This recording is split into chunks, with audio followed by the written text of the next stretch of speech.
कितना समय आप भगवान को दे रहे हो, कितनी उम्र आपने भगवान को दी, कितना समय आपने भगवान को दिया। जैसे कभी कभी पत्नी कह देती है कि तुम हमको समय नहीं देते,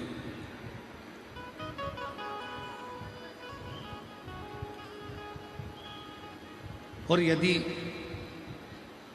थोड़ा सा समय पति अपनी पत्नी को दे देता है तो पत्नी प्रसन्न हो जाती है। उसको बहुत सारा समय तुम्हारा नहीं चाहिए, बस थोड़ा सा समय धर्म पत्नी कहती है कि मुझे दे दीजिए, और वो थोड़ा सा समय तुमने जो दिया उतना मेरे लिए बहुत है।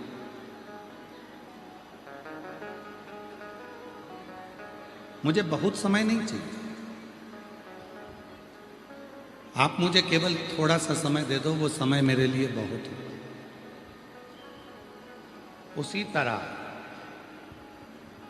थोड़ा सा समय यदि पति पत्नी को दे दे तो पत्नी उसकी जिंदगी भर सेवा करने को तैयार रहती है। उसी तरह अगर संसार का मनुष्य 24 घंटे में से थोड़ा सा समय देव अधिदेव महादेव को दे दे तो महादेव उसके दुख को मिटाने के लिए तत्पर खड़े हैं।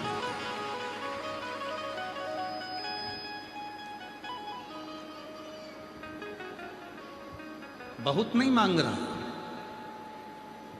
मेरा देव अधिदेव महादेव आपसे बहुत सारा नहीं मांग रहा।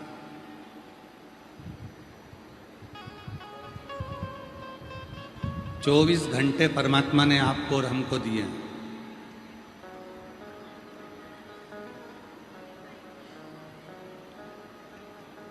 24 घंटे में से अगर आप भगवान को 12 घंटे नहीं दे सकते तो मत दो, 6 घंटे भी मत दो, मत करो 3 घंटा भजन आप।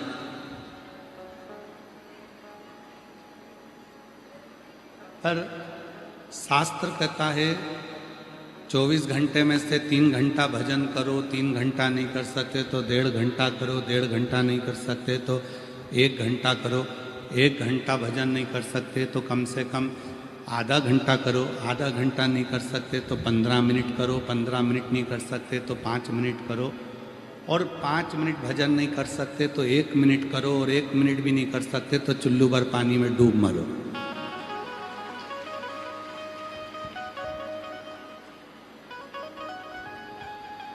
उस ईश्वर ने आपको और हमको 24 घंटे दिए, और हम जानते हैं कि कोई भी 24 घंटा भगवान का भजन नहीं कर सकता। हम बोल भी देंगे ना तो तुम लोग 24 घंटा भगवान का भजन नहीं करोगे, और हम कह भी दें कि तुम 12 घंटा कर लो तो तुम 12 घंटा भी नहीं करोगे। तो जो तुम करो ही नहीं तो हम काय को बोल के अपना समय बर्बाद करें।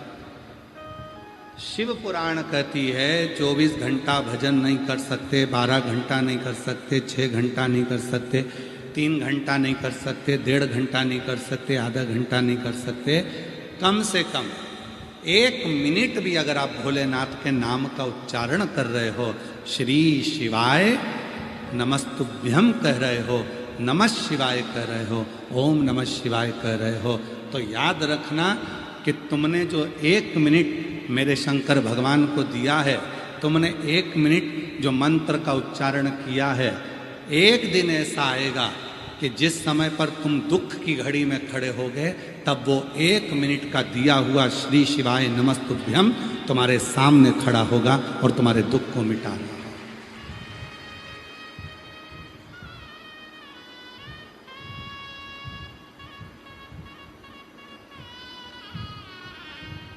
1 मिनट का भजन, 1 मिनट का स्मरण तुम्हारे जीवन को सुखी कर दे, आनंदित कर दे। कितना समय आप परमात्मा को दिए हो?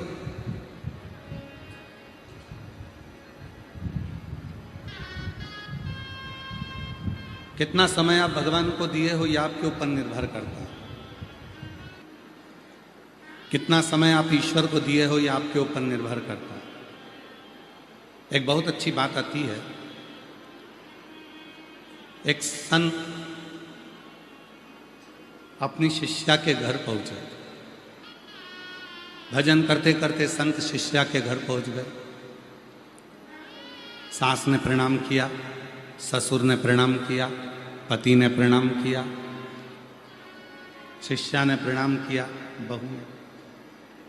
शिष्या जब आई, बहू जब आई तो बहू से पूछा, बेटा तेरे ससुर की उम्र कितनी है? शिष्या ने कहा, मेरे ससुर की उम्र 15 साल।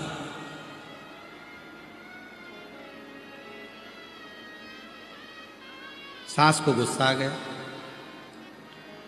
बताओ इसको 15 साल का ससुर दिख रहा है? पागल हो गई है, अपने गुरुजी के सामने झूठ बोल रही है। फिर पूछा, तेरी सास की उम्र कितनी है? तो कहा 8 साल। सास को और गुस्सा आ गया, बताओ मैं इसको 8 साल की दिख रही? बोलना चाहिए 60 का, बोल रही है 8 का। फिर कहा,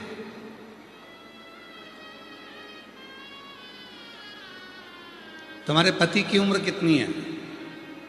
तो कहा कल ही पैदा हुआ है।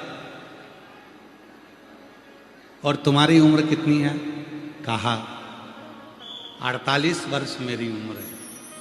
सास कहती है कि महाराज मेरी बहू पक्की झुटेली है, झूठ बोल रही है, बताओ मैं इसको 8 साल की दिखती हूँ, ससुर 15 साल का दिखता है, पति कल पैदा हुआ, तो शादी किसके साथ हुई? केवल इसने अपनी उम्र सही बताई है, बाकी के सारी उम्र गलत बताई है।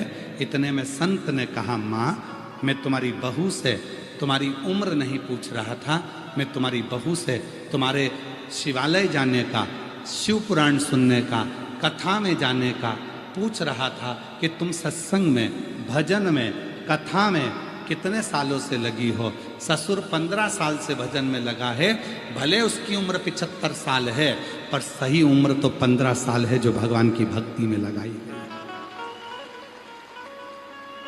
तुम्हारी उम्र भले 60 साल है, पर तुम्हारी सही उम्र 8 साल है कि तुम 8 साल से शिव पुराण की कथा सुन रहे हो, तुम 8 साल से शिवालय जा रहे हो, तुम 8 साल से भगवान का भजन कर रहे हो, तुम 8 साल से भगवान की भक्ति में डूबे हो, तुम 8 साल से भगवान के नाम ले रहे हो, तुम 8 साल से नमः शिवाय कर रहे हो, तुम 8 साल से 1 लोटा जल चढ़ा रहे हो, तो तुम्हारी सही उम्र भले 60 की हो, पर सही उम्र 8 की है।